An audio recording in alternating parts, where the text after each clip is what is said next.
សួស្តីលោកគ្រូអញ្ចឹងថ្ងៃនេះខ្ញុំនឹងបង្ហាញទៅលើការ install ASA ទៅកាន់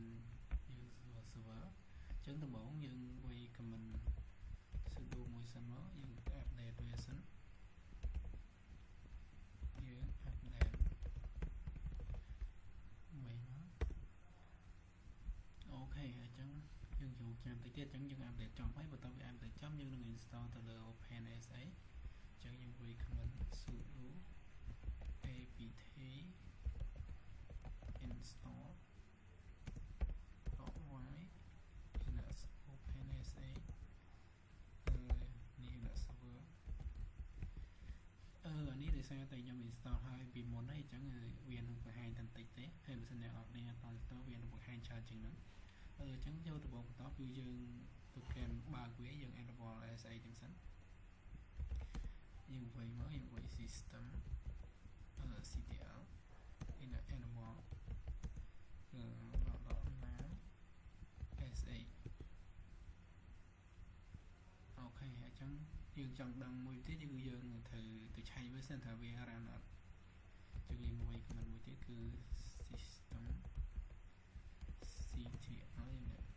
status SA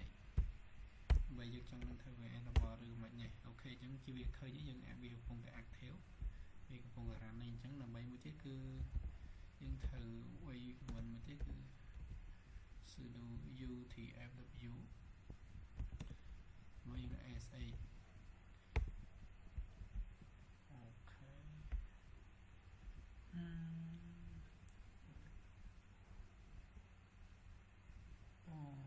ខ្ញុំវាយខុសខ្ញុំភ្លេចដាក់ allow sorry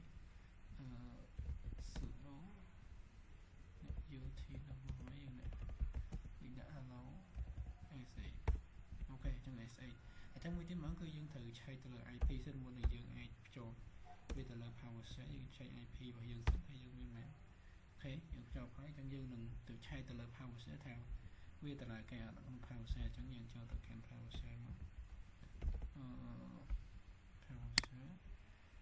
យើងវាយមកមុនគេហ្មងគឺយើងវាយ ASA ដាក់ user របស់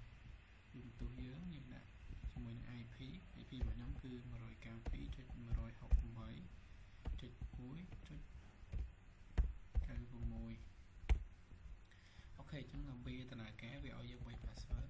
អញ្ចឹងយើងវាយមកអូខេអញ្ចឹងវានឹងបង្ហាញបែបនេះអរគុណច្រើនដល់នេះ